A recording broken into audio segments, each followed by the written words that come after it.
Hello, everyone, and welcome to Slash Film Daily for Wednesday, January 30th, 2019. On today's episode, we're going to talk about the latest film and TV news. This is Slash Film Editor-in-Chief Peter Sciretta.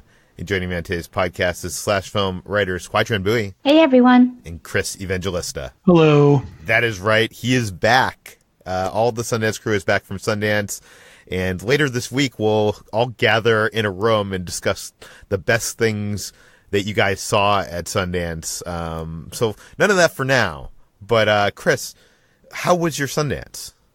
It was good. I had a really good time. I enjoyed doing it. It was fun. It was a fun old time at the movies. How does it compare to like the Toronto International Film Festival? I think I like TIFF just like a little bit more because I've said this before, but I like sort of knowing what I'm getting into. Whereas with Sundance, everything is like a crapshoot. And, you know, that can be fun on some levels, but I like I guess you could call it stability of TIFF. But other than that, I had a really good time. Yeah. Well, we'll talk about that later this week. Before we get into the news, there's a couple things that are on the site today that I wanted to plug. Fred Topel has an interview with Rawson, Marshall, Thurber about Ryan Hansen Solves Crimes on Television Season 2, which is worth reading if you're watching that show. Jack Giroux has a great interview with James Badgedale. And he shares stories about working with Michael Bay, some hilarious stuff actually, Martin Scorsese and more. So you might want to check that out if you're a fan of Michael Bay stories. I would check that out for sure. And Stephen Prokopy has an interview with the costume designer from Black Panther, Ruth Carter, talking about how her third Oscar nomination and how the lengths that she went into in making those costumes not look like costumes. And of course, we have the last of our Sundance reviews. So all of that is linked in the show notes if you want to check that out. It's all good stuff. But let's get into the news. And before we dig deep, we should touch on this news item that I think would be of interest to Slash Film Daily listeners, and that is that Flarsky, one of the films that made our most anticipated movies of the year list, to Chris's dismay, has gotten a new title, and that new title is Long Shot. So, Chris, I need to get the official. The official word from you is Long Shot a better title than Flarsky? No, it's not. Flarsky isn't a good title, but Long Shot is really boring. So yeah, I'm gonna say no. You could have done better here, or like I've said at the beginning, you could just cancel this movie entirely and never release it. The movie sounds good though, and what if it's the best movie of the year, Chris? I will refuse to admit that. I will lie if that's the case. HT, what do you think? What was the better title, Flarsky or Long Shot? Honestly, Flarsky, because it's just more memorable and punchy, and obviously it incurred the wrath of Chris. So Long Shot I feel like it does sound kind of political, which is what this movie is going for, but it is very generic, so I don't think it's great. Well, it is at least representative of it's going to be a long shot if Chris likes this movie, right? No? Okay. Let's move on to our real news for today. And we have a bit of news about the Batman, the Matt Reeves directed Batman movie. Chris, you wrote about this for the site. What do we know about Matt Reeves' Batman film? Yeah, so Matt Reeves has been working on this standalone Batman movie for a while now. In fact, the movie itself has been in development since at least 2015, when at the time Ben Affleck, who was the new Batman, was supposed to write and direct it. And eventually he left at least the director's chair, and while it's not been confirmed yet, we're all pretty sure he's not going to be Batman himself anymore. In the meantime, Matt Reeves has been developing the film, and he's been a bit cagey about what it's going to be and what he's going for. But in a new interview, he's given maybe the most details so far, in that he says it's going to be very much inspired by film noir. It's going to very much play up the detective angle of Batman, because, in the comics, Batman is, quote unquote, the world's greatest detective. But we haven't really seen that in the movies. I mean, in some of Christopher Nolan's Batman films, he does do a little detective work, but based on what Matt Reeves is saying, it's going to be like a full-blown detective movie with Batman, which is definitely different, something we haven't seen before. And he also says that there's going to be a rogues gallery in the film, which suggests there's going to be more than one villain. He doesn't say, who's going to be in it, but the fact that he points out, he says, quote unquote, there will be a rogues gallery, more or less confirms that, you can expect to see several of Batman's iconic villains in this film in some capacity. And he also plays up the fact that, the Warner Brothers movies are now, they're taking a step back from the whole shared universe idea, and they're very much their own thing. So he says, the Todd Phillips Joker movie is very much its own thing. The Birds of Prey movie with Margot Robbie is very much their own thing. And this Batman movie is very much its own thing. So you probably shouldn't, he doesn't say this, but it seems like he's implying that you shouldn't expect much crossover here with those other Warner Brother movies in development. Yeah. Does he mention Ben Affleck at all? No, that does not come up. But like I said, exactly, I think Chris. Exactly. It's pretty much a done deal. I think at this point that Ben Affleck will not be in this movie. Yeah, it's interesting. Well, first of all, having a rogues gallery in a movie kind of scares me because in the past, having a lot of villains in a movie has not worked out well for comic book movies. But I do have trust in Matt Reeves, but hearing this description, it almost reminds me of, there was this miniseries a few years, probably like 15 years ago, called Batman Hush. Chris, did you read this one? Yes, I did read that. Yeah. Yeah, it was written by, I think, like Jeff Loeb, and it was drawn by Jim Lee. I don't know who inked it or colored it, but Jim Lee's art is just incredible. Jim Lee is overseeing the DC universe right now in the movies, so there's a connection there. That comic book series kind of there was like this mysterious stalker named Hush who kept on like sabotaging Batman from afar, and it was about Batman kind of like going on this hunt, this kind of like trying to solve this mystery of who is Hush.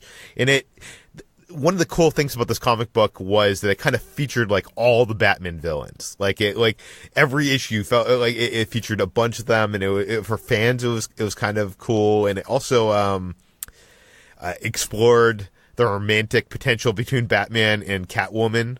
And I'm not sure if this is something Matt Reeves would do, although I feel like this is more of like kind of like a graphic novel that is good in comic form. I don't think it would translate to movie. It's not a great story, but it's fun, and the art by Jim Lee is incredible. Do you think there's any chance that this could be Hush? I don't think so, but you never. I mean, I could see it drawing some inspiration from it, like in the ways that Batman Begins drew on Batman Year One without being a straight Batman Year One adaptation. But I really don't think they'll add like Hush as a character, because that character is kind of dull, and it's really obvious who he is when you read the book. Even though it's a mystery, it's like they introduce a new guy at the beginning of the comic, and then it's like, well, obviously that guy is Hush because he's a new character.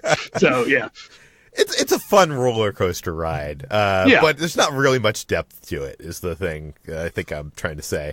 Let's move on to our next story. Let's talk about Lisa Joy, who is one of the showrunners of Westworld. She's married to Jonathan Nolan, the brother of Christopher Nolan, and they run Westworld, and she's directed episodes of Westworld which have been incredible, and she's going to be making her feature film directorial debut with a new sci-fi thriller. HD, tell us about it. So Lisa Joy is writing and set to direct a sci-fi thriller called Reminiscence, which is currently in talks with Hugh Jackman and Rebecca Ferguson to star.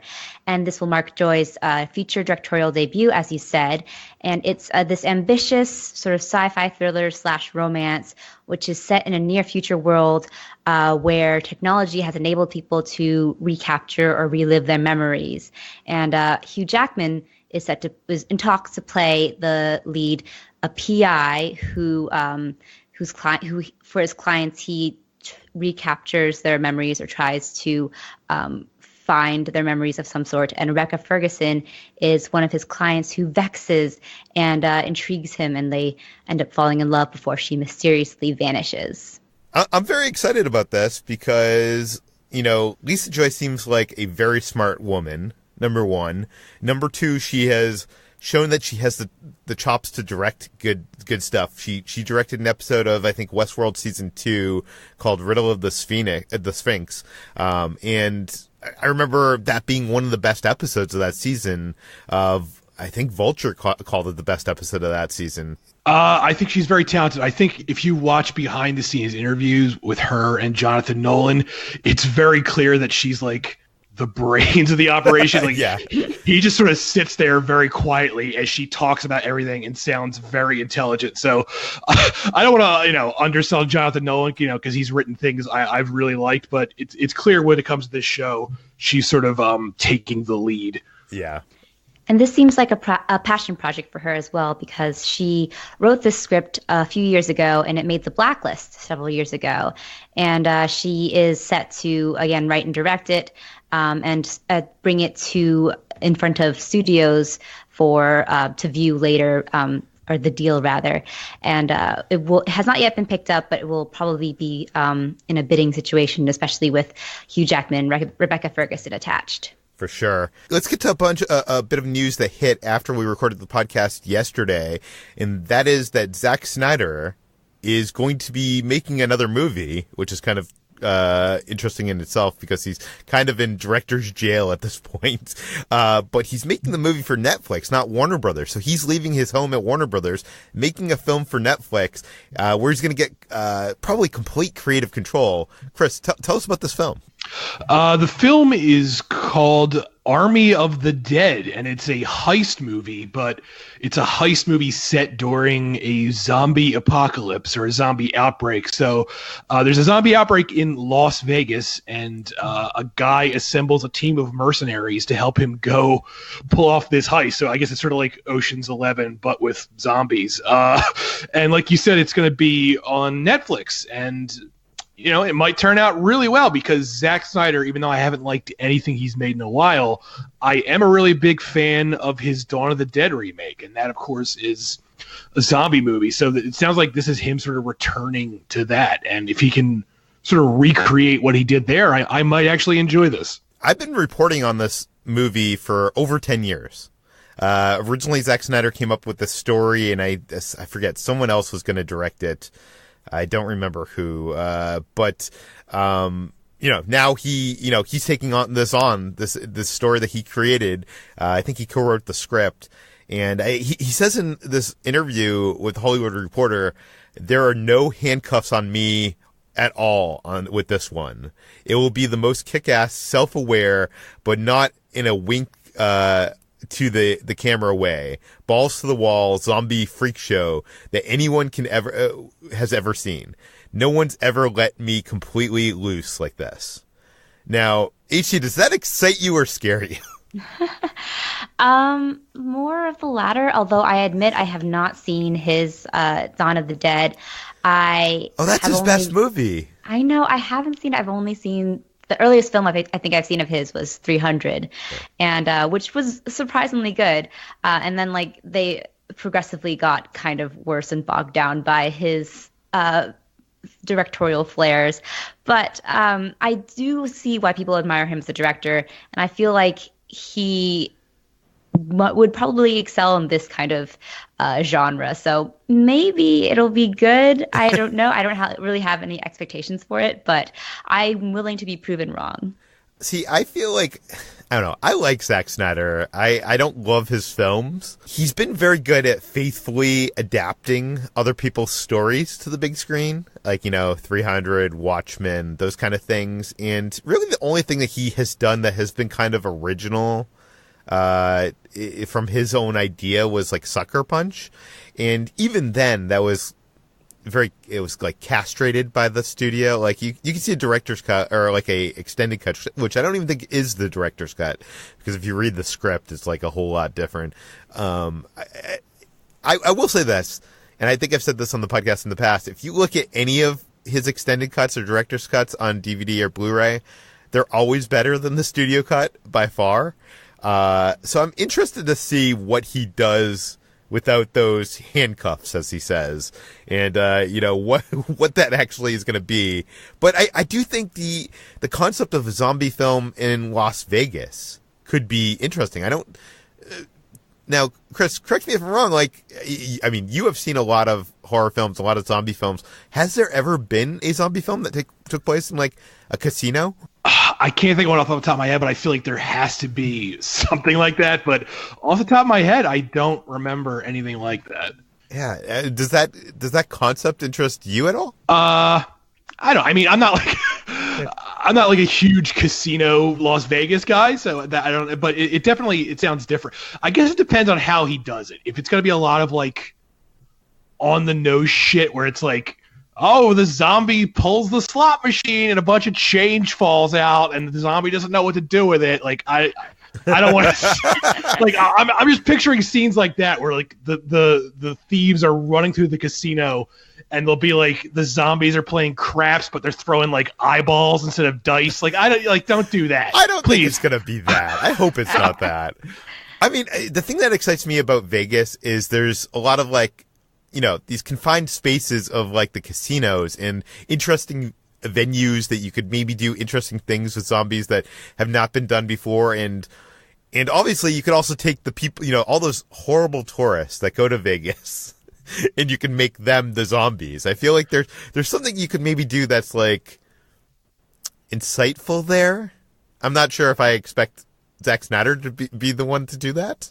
Well, I just Googled this, and there actually is a 2011 film called Remains, which is actually based on a comic book by Steve Niles, which is about people trapped in a casino with zombies outside. So there has been something like this before, but no one has seen it. So there you have it. I feel like you need to add that to your watch list. Yeah, I'll have to check it out. Yeah, it stars Mike Hughes, who is the kid from Pet Sematary, the original Pet Sematary. Oh, it's made for you, Chris. Yeah. And how do you top a news story about Zack Snyder doing a zombie movie in Vegas? You top it with news of a live-action Hot Wheels movie. HT, what is going on here? Warner Brothers has announced it is partnering with Mattel to develop a live-action Hot Wheels movie. It's finally making its way toward the finish line, as you might say, after years and years of Legendary attempting to make this film and bring it to the big screen. They have been trying to make a Hot Wheels adaptation for nearly a decade, and most recently had tapped Justin Lin to helm the film back in 2016. But the rights expired with Legendary, and it went back to Mattel, which is making its second partnership with Warner Brothers after the Barbie movie starring Margot Robbie. And Mattel and the Hot Wheels live action film will be that collaboration. Do we know anything about this take? Like, what is the Hot Wheels movie? We have no idea. No idea. Just that it is happening and that Mattel is currently using it to try to boost their new-founded studio, Mattel Studios. Now, I feel like there's two ways you could go about this. There's a way that it could be like a Fast and the Furious kind of copy where it's about, racing, cool-looking cars around cities and exotic locations. Or it could be actually about these small Hot Wheel cars as if it's like Toy Story in our world, where they're like on some kind of adventure. Like, which would you be more interested in seeing? I would probably be more interested in the latter because we already have Fast and Furious to take that first type. And I mean, the latter would probably fall a little bit too similarly to Cars, the other Pixar film about talking cars that kind of has some terrifying implications for the world at large. But but these would be tiny cars. HT. These would be tiny cars, and that's cute and fun. That may not appeal to the demographic that they're trying to shoot for, which is just like young boys who want to crash cars into each other. So I don't know. I could see the latter more like, or even something that's akin to the Transformers franchise, and just with cars. Yeah, I'm saying this now. If this movie does not have those orange or yellow like roadways that you could build into loops and stuff, then I'm not seeing it. Chris, do you have any interest in a Hot Wheels movie? Absolutely not. Please don't make this. Did you play with Hot Wheels as a kid? We need to know. I'm sure I had a few, but I'm sure I had like a hearse. If they had that, I probably been like, get me the hearse. But other than that, I wasn't that big into them. I'm sure they sold like the Munsters car, which was a hearse, right? I think. Yeah, well, it was the Dragula. So yeah, I'm sure they did sell that. Yeah. Yeah. Okay, let's move on. Let's talk about Jordan Peele, something more up your alley, Chris. When they revealed the trailer for Us, I admittedly was kind of surprised that it didn't seem to have like the interesting hook that I expected from Jordan Peele. But he's been out doing press, and he's been giving us a little bit more insight into, why he chose the story and where it came from. So, what do we know about Us? So Jordan Peele, as we all know, is leading the new Twilight Zone reboot for CBS All Access, and apparently the Twilight Zone influence on his work extends beyond that, because he also told Rolling Stone that Us, his new movie, is also inspired by the Twilight Zone. It's specifically inspired by this episode called Mirror Image, which was an episode of the first season of the Twilight Zone. And in that episode, there's this woman, and she's in a bus depot, and it's late at night, and she starts becoming convinced that her doppelganger is somewhere in the bus depot, because people keep telling her they saw her doing stuff she has no memory of doing. They'll be like, "Oh, you left your suitcase here," and she's like, "No, I didn't. What are you talking about?" So people in the bus depot keep claiming they've seen her doing stuff she knows for a fact she hasn't done. So this makes her believe there's someone here who looks exactly like me. And, spoiler alert, it's true. But they all think she's crazy. and the episode ends with them, like, hauling her away to the loony bin. Like, get this crazy woman out of here. And then, of course, at the last minute, you learn that she was right. And no one listened to her. So that's what Us is partially inspired by. Obviously, if you watch the trailer to Us, there's a lot more going on than what was going on in this Twilight Zone episode. But it seems like that was the launching point for the movie. Does knowing this make you more excited about this film? I'm already pretty excited about this film. I love, the Twilight Zone as a show. I love that Jordan Peele seems to be really invested in the Twilight Zone. Like, not only is he doing the reboot, he's drawing on it for his film. So yeah, this makes me more excited. Yeah. Also, I think Jordan Peele was talking about what sets Us apart from Get Out. Ichi, I know you didn't write this up, but what did he say? He talked about how for Get Out, it was specifically a commentary about race. But Us, he says, and I quote, "I can't say it's not specifically about race, but I don't want to go too deep into its meaning because it's there for everyone to discover on their own." And he goes on to talk about how this is a film that's about a black family, a horror film about a black family. And that's something that he has never really seen as far as he can remember. And that was something that was important for him to do. And so he says there's a presumption in the industry that if black people are the leads in a film, it has to be about, in some way, about race. And he wanted to push past that with Us.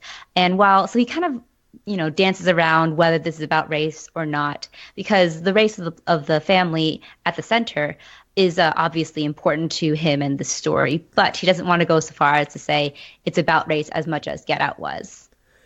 It is weird because he kind of says it is about race, and then he goes back and is like, not everything has to be about race. Yeah. So I feel like there's something that we just don't know about this film yet. I think he is holding some secret close to his chest, so we will probably find out once this film hits theaters. Chris, is he wrong? Is there other horror movies about black families? Yeah, I mean, they do exist, obviously. They're definitely not as prevalent as, horror movies about white people, just because that's, what Hollywood has always done, because they don't, I don't want to say they don't care, but for a long time they were just like, in their own bubble. But yeah, this will definitely be one of the most mainstream or most, in the spotlight films about, horror films about a black family that isn't explicitly about race. Yeah. Yeah. Okay, let's move on to our final story. And this is something when it hit yesterday, we were in our Slack channel being like, this can't be true. And it finally came to the realization that it is true. So someone put together the numbers and found out that Netflix right now has more certified fresh movies, according to Rotten Tomatoes, than than all of the other streaming services combined. H2, tell us the numbers. So this is important to note that this is not Netflix original movies. This is all the movies that are available in Netflix's catalog. And of those movies, 596 movies are certified fresh out of 3,839 in Netflix. And that is more movies than the 232 on Amazon Prime, the 223 for Hulu, and the 38 for HBO Go/Now. And this is pretty remarkable because Prime Video has about 4 times the amount of available movies to stream, 17,461 to be exact. And that makes Netflix just overall much more impressive in terms of its certified fresh films. So according to this, you get a lot more variety of movies on like a service like Amazon Prime. 4 times as many movies.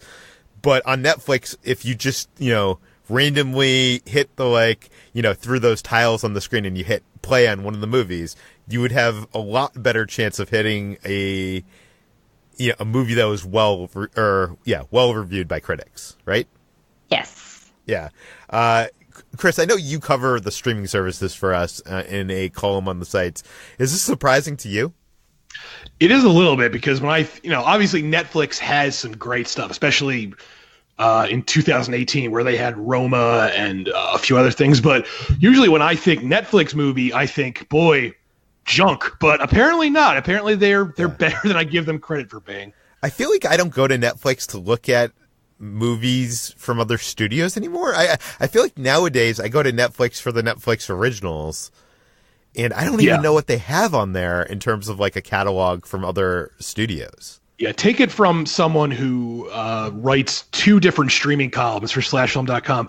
It's becoming increasingly difficult to find quote-unquote older stuff to recommend on Netflix because more and more every month Netflix phases out other people's content to just make room for their own. So, I know everyone has Netflix. I know Netflix is sort of like the gold standard when it comes to streaming, but more and more I'm finding like Hulu and Amazon Prime are the places you really want to go if you want to find other people's movies, whereas Netflix is slowly turning into 100% Netflix. And Netflix's selection of movies has been shrinking for a while now, too. Back in 2010, they had about 6,755 movies available to stream, but now that's halved, basically. Yeah.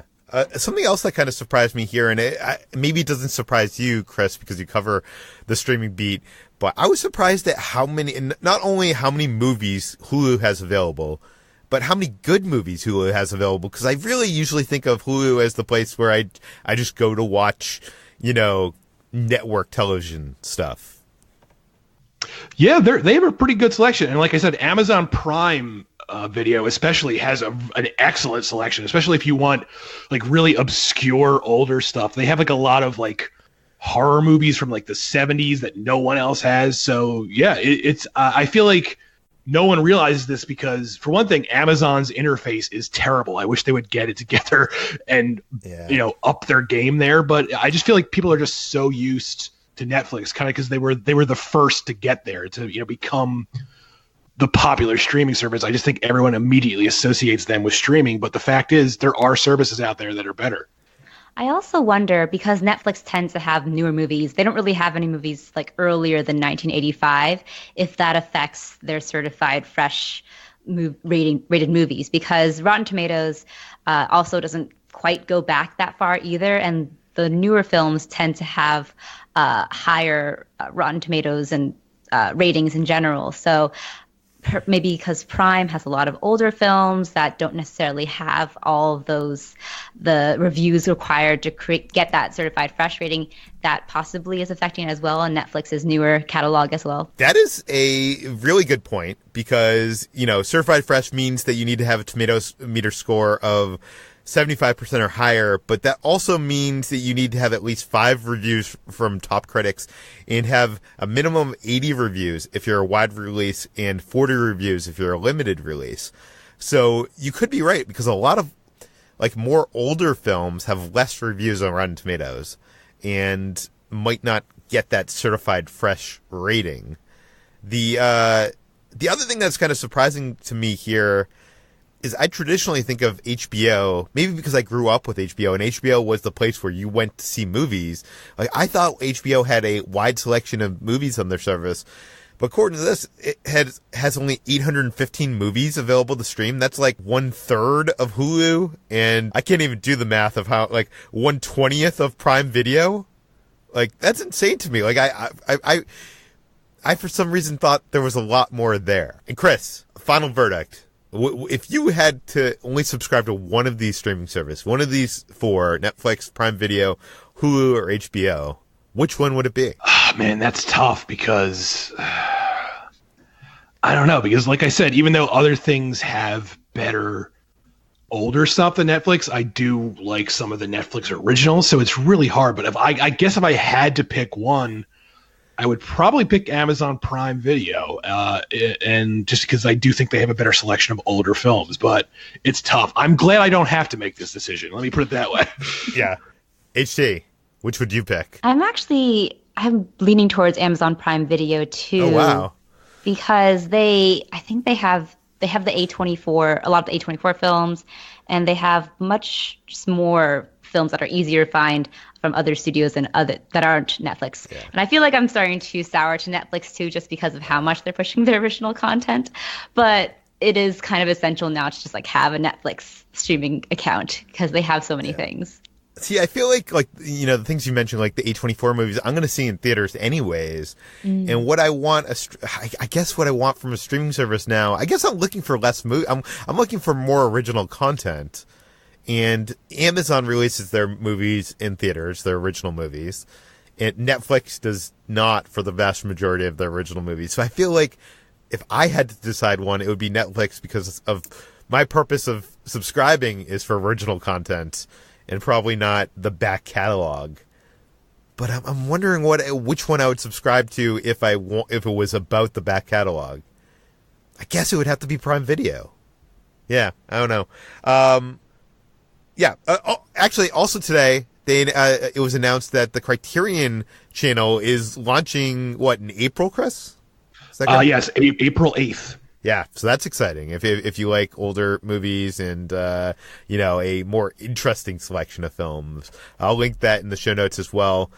Chris, now that you're back, where can people find you online? I'm at slashfilm.com, and I'm on Twitter at Evangelista413. HD, where can we find you?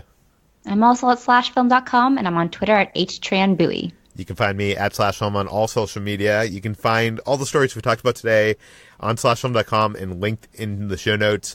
This podcast, Slash Film Daily, is published every weekday on iTunes, Google Play, Overcast, Spotify, all the popular podcast apps. Please feel free to send us your feedback, questions, comments, concerns to us at peter@slashfilm.com. And please rate and review this podcast on iTunes. Tell your friends. Spread the word. And we'll see you tomorrow. What if so Warner Brothers is making this Hot Wheels movie, and they're making a Funko Pop movie. What if the next movie in that chain is the Funko Pop Hot Wheels movie, where the Funko Pops break out of the house using the no? Oh God. This is all just Toy Story. What? Well, have you seen The Secret Life of Pets? It's basically Toy Story. With pets, yeah. Yeah. What they should do is they should make it like Mad Max, where it's after the apocalypse and the Hot Wheels roam the earth, like tiny cars just driving along burnt out wastelands. I would see that. That'd be kind of cool. And people keep stepping on them, who left these Hot Wheels here in the apocalypse? But isn't that basically what the Cars universe is? People theorize that it's kind of like that whole Pixar theory. Yeah, but that's a theory. This would be blatant. The Hot Wheels would be driving over skeletons and stuff. So there would be no deniability that the world has ended. This movie is definitely not made for kids. It's made explicitly for Chris Evangelista in mind. Yes. Well, what's wrong with that? More movies for me, I say.